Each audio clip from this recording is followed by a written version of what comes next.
Well, hello friends. Thank y'all again for coming back this week for my old-fashioned homemaking and homesteading skills series. I've been having a lot of fun and I hope that you have been too. And I'm going to pretend today that you're in the kitchen with me and you're just my good friend and we're having a good time and I'm teaching you how I make blueberry jam. Now, I will say that if you start canning and making your own jams and jellies, I think you're going to get addicted because this is so much fun and there's so many different experiments that you can come up with and different flavor combinations that you're going to really enjoy making once you get the hang of this. I don't want you to be intimidated by it. It's a process, but it is such a rewarding process to know that you've made something with your own hands and something that it's a skill that not many people know how to do. And I want you to know how to do it because again, it's so much fun and it tastes even better. And you always have, if you make, I'm looking over here and you can't see what I'm looking at. I've got all my jars over here, my clean jars. Once you learn how to make these, you can always have a gift on hand if somebody comes to your house. Anyway, I am going to teach y'all how to make blueberry jam today. And with this recipe, I don't want you to think that it's going to be really difficult and you're going to have to buy all kinds of things. All you're going to need to buy for the recipe in the first place is just a box of Sure-Jell. And you can get this, I got this at my local Food Lion. They have it at Walmart as well. And this is the low sugar variety of Sure-Jell. And then the recipes, the full instructions are in the box. So that's all you're going to need as far as the directions to make this. And then I'm going to turn the camera down so that you can see what I'm doing and all of the ingredients that I have here. Too bad I don't have a wider angle lens on this phone so that you can see me and I can show you what I'm doing at the same time, but that's just what it is. So let's flip the camera over here. So what do you need when you're going to make a batch of homemade jam? Well, you're going to need a good sized pot to cook your jam in, first of all. Then you're going to need a canner. Now this is a pressure canner, but it is also, it can double as a water bath canner because I'm not going to put the pressure canning lid on this because you need something to cover your jars with water so that you can get a good seal of your lids here. So then you're going to also need canning jars, and these are ball canning jars. Typically when you buy these, they come with the lids and they come with the screw bands. So you're going to need all of those pieces. Then you're also going to need your fruit. And in this case, we have blueberries. You're going to need sugar. And then, of course, your Sure-Jell. Now, also, this is very important. You have to start with a very clean and sanitized kitchen. If you've been following along with me, you know that's my #1 rule, is to start with a very clean kitchen and clean as you go. And then that way you will enjoy the process more and you won't be looking at a giant mess after everything is over and you know, have to worry about cleaning that up because nobody wants to have to clean up a giant mess after they're through cooking. You want to sit down and enjoy the fruits of your labor. And if you have somebody to help you, that's great. But typically, you know, if you're the woman of the house, you don't always have someone to help you. So start with a clean kitchen and then clean with you go. And the whole process is going to be so much more enjoyable because you're not going to have to be worrying about a dirty kitchen to clean up afterwards. All right, let me get off my soapbox about that clean kitchen.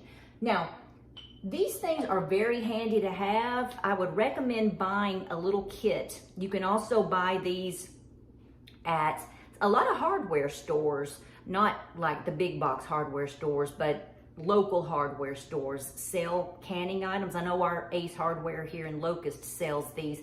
This is a gripper. And so you're going to want to have something to pull your hot jars out of the hot water with, and it's without burning your fingers. So those grippers are good. This is a funnel. This is very important, I think, because you're not going to make quite as big of a mess if you have a funnel. And then this is a little magnet lid getter. We have to put our lids in this hot water before we seal our jars, and then this makes light work of that, because you're not going to burn your fingers when you pull your lids out of the hot water. Now, this is not a extensive how to can and all the basics of canning. This is just how to make blueberry jam, how I make blueberry jam. There are lots of videos out there. I know that the the University of Georgia Extension Agency has lots of canning videos, and I'll link some of those in the description box below for you, because that'll give you a little bit more of the science behind canning. We've got our big pot here, and we are going to add to our pot our blueberries. Now we're going to pour the blueberries in. Now this recipe calls for 6.5 cups of blueberries. And you can use fresh blueberries, you can use frozen blueberries, just whatever you have on hand. And this is my Sure Gel. This is pectin, and it is going to cause my cooked mixture to gel, and it's going to give it that sort of jelly texture. But to our package of pectin, I've already opened up the package and I've poured it into this container. And this is per the directions on the recipe. To the pectin, you're going to add 1/4 cup of sugar. And then you're going to mix that together and then pour it into your blueberries. And turn the heat on and start letting this mixture cook. And while this mixture is cooking, you can certainly walk away and do other things in the kitchen, but don't go too far because you don't want this to burn. So we need to let this mixture cook thoroughly. I hope y'all can see that. I'm gonna move my light closer here. Sorry, the lighting is not too good in here today. We're gonna let this blueberry mixture start to cook, and then those berries are gonna cook down. So I'm gonna turn the camera off, and then I'll come back and show you what they look like. Now I got my potato masher out and I mashed my berries down, and they have been cooking for about 10 minutes so far, and they're nearly to the boiling point. What you want to happen is to have this mixture come to a full rolling boil that doesn't stop boiling when you stir it. So it's going to be pretty intense, and just be careful because this will sometimes splatter out and you may have to cut the heat down, but you do want it to come to a full rolling boil. So we're waiting for that to happen. And as soon as that starts happening, we are going to pour in our sugar. I like to have my sugar already measured out so that I don't have to worry that I don't have the right amount. So to our 6.5 cups of berries, we are going to add 4.25 cups of sugar.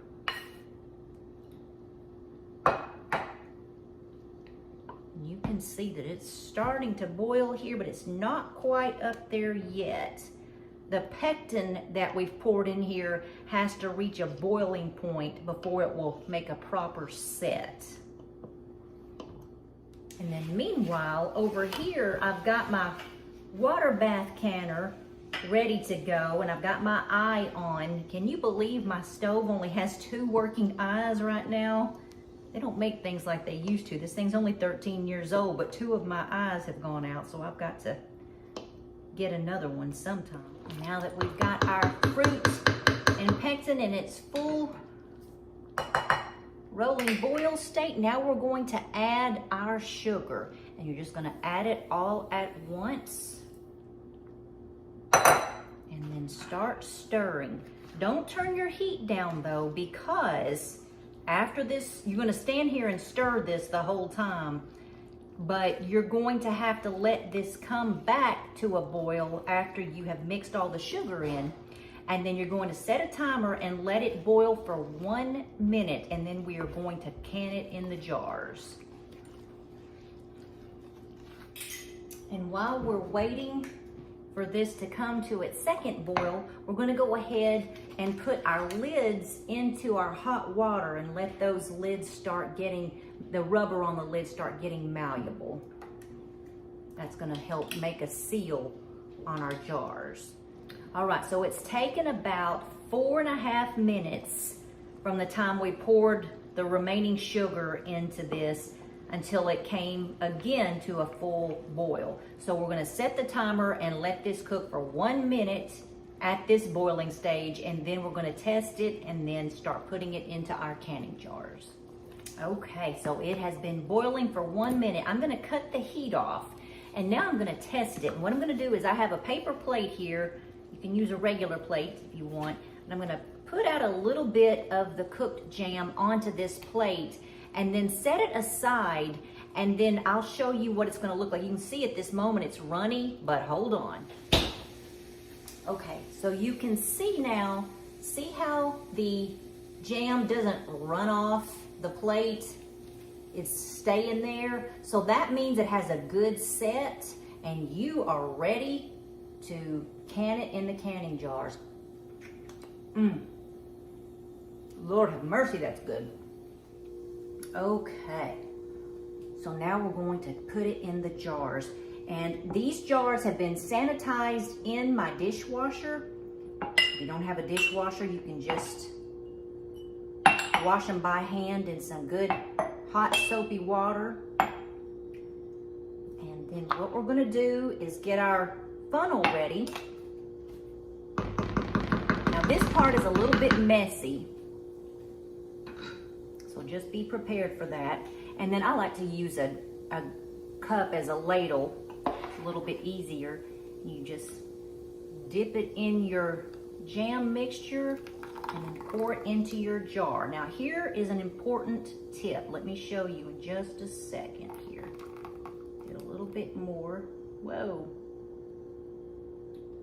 You don't want to fill your jar completely to the top.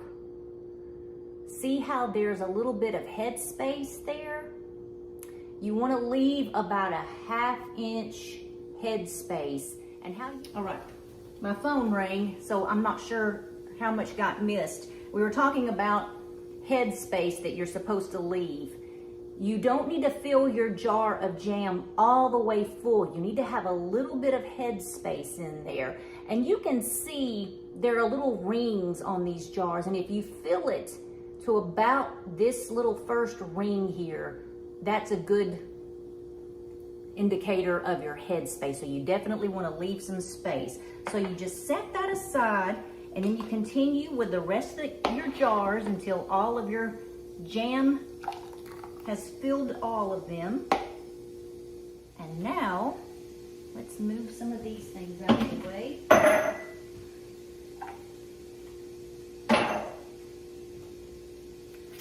I like to have a paper towel handy and then just barely dip it in my boiling water here and then clean the lids off. Because again, you don't want any jam on top of your lids here of the jars because it will prevent it from making a good seal. I'm calling it lids. It's a lip, L-I-P, of the jar, not lid. Looks like everything is nice and clean. So the next step is putting the lids on. So you can see the steam coming off that water. That's why this little device is so handy to have. So you've got your lids, and you're going to set those right there on top of your jars.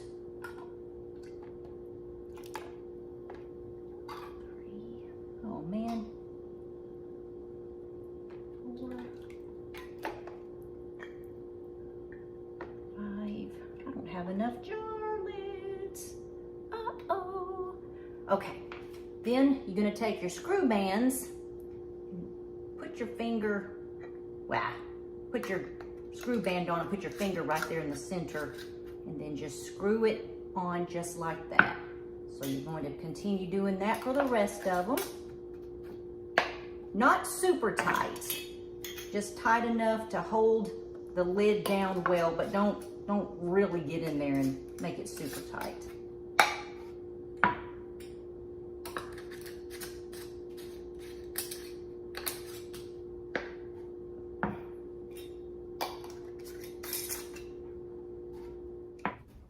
I have made a boo-boo. I don't have quite enough small lids for my jar, so what I'm gonna do is pour this off into a larger jar.